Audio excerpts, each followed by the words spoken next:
O Lord, may the words of my mouth and the meditations of all our hearts be always acceptable in thy sight, O God, our strength and our Redeemer. Please be seated.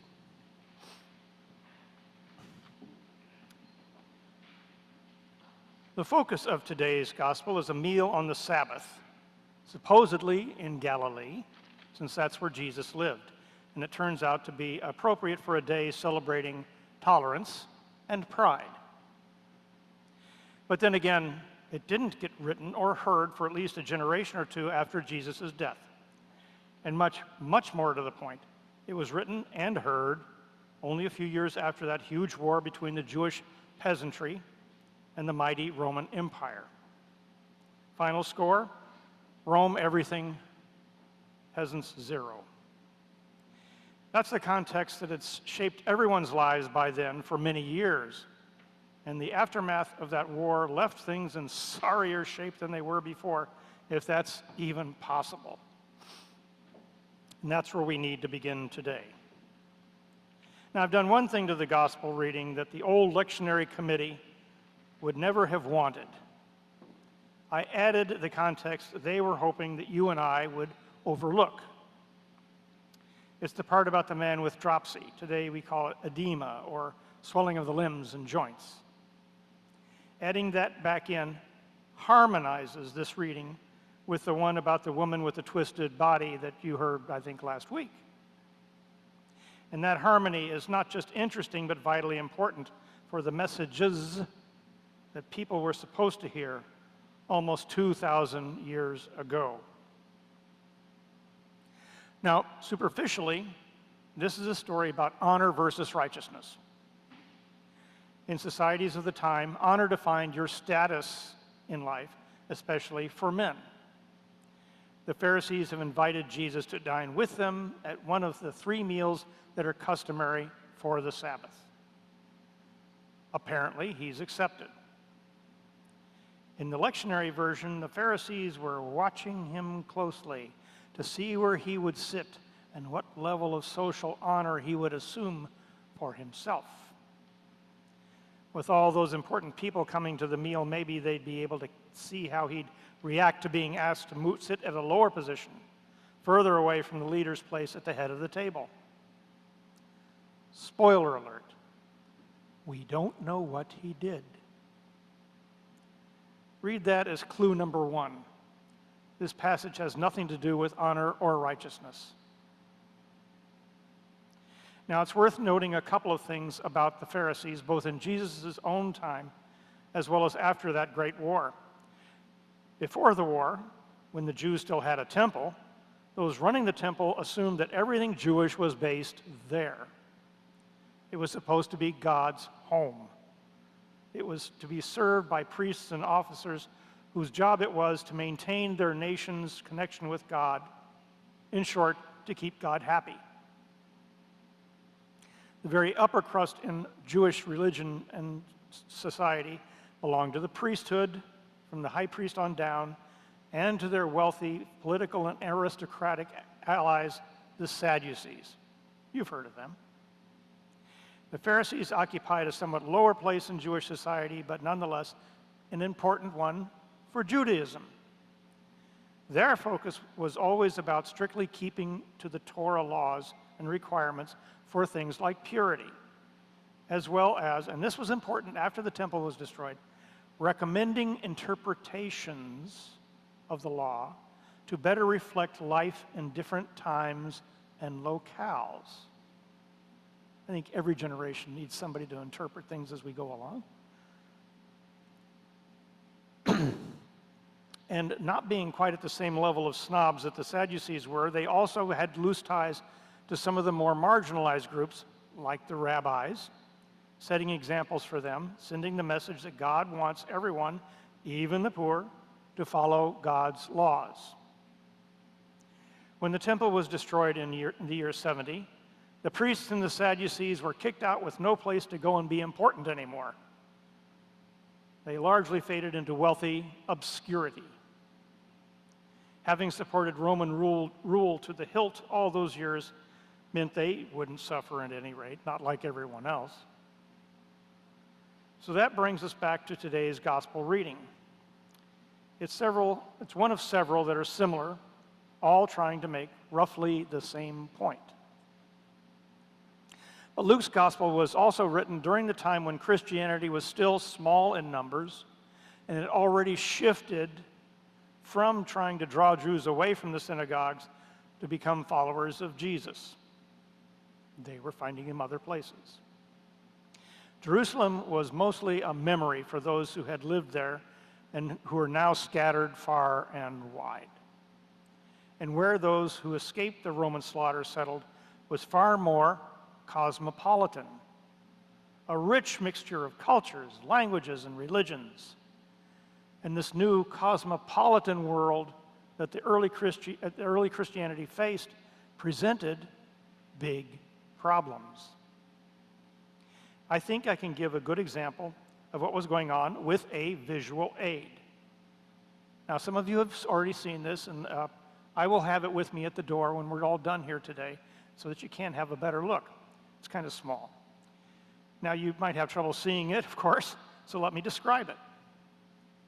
It's a cast metal image of a hand. And in the palm of the hand is something that is, in some circles, very important and meaningful. It's an all-seeing eye, a spiritual presence that watches over the owner of this charm, actually called an amulet, to warn of danger and thus keep its owner safe. In some cultures, it's the sort of thing that people would carry for exactly those reasons. But this amulet has a story. Yes, it's an amulet that came from an Arab market in the city of Casablanca, where a friend of mine grew up, and she carried it for a long time. But you see, she's also a practicing Jew, just like lots of her neighbors were. She later got married and moved first to Israel and then to this country. I worked with her for years in the laser industry.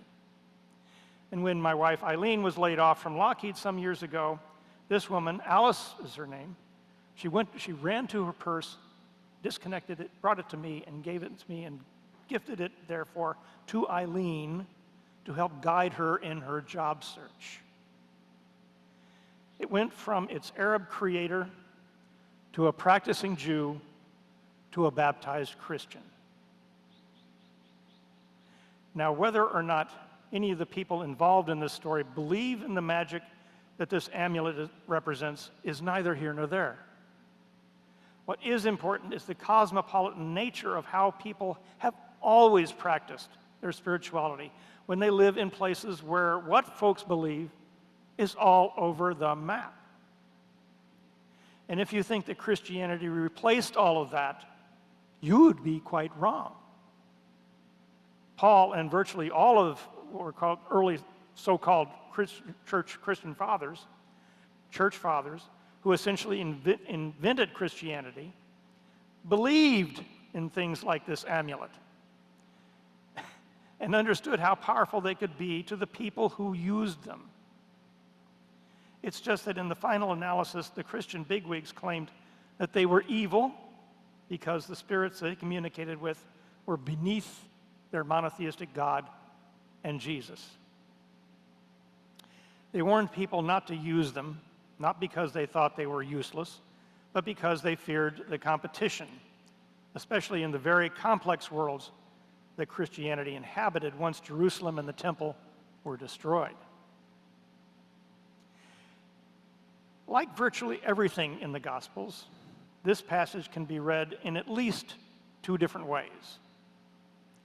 First, there's how a Roman might read it, and how it's always been explained to me in that way. Ostensibly, it's just a story, first about Jesus healing on the Sabbath, and then about honor, and later on tying righteousness to compassion. Fine, no big deal. If Christians acted according to those beliefs, they might be different, but not dangerous. Nothing to cause suspicion about what the Christians were getting up to. But then there's the implied Christian message, a message that was being put forward not at street level, but by an educated elite that was having trouble, of all things, controlling its followers. A message that was meant to be explained behind closed doors. And it was those closed doors that caused suspicion among the Romans. It's a message that a practicing Jew like Jesus never would have sent, at least not to anyone in his own time and homeland. But Jesus was long dead, and then there was that war and the way it scattered so many followers to places where Jews and Christians were not a majority, but just part of a complex cosmopolitan landscape. The message is one that says, rather clearly to Christian followers, those Jews are simply hypocrites about their own religion. You heard that last week. They won't heal someone in need, but we Christians will. We don't care about silly things like honor, but about appearing righteous.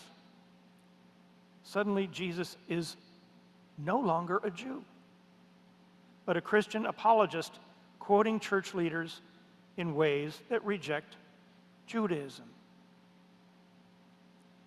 It's a message that not only shows how Jews and Christians were different, but also the implication that the Jews were wrong for adhering to their ancient laws, and that the Christians were right for throwing all that away, and thus driving a huge wedge between, on the one side, Christian followers, and on the other side, the local Jewish establishment. Think about that for a moment.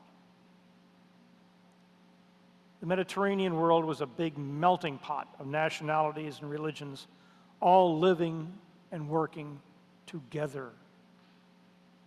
And into this mix comes a supposedly Christian message that smacks of anti-Semitism, completely opposing any message not dictated by the budding aristocracy that was trying to control its Christians.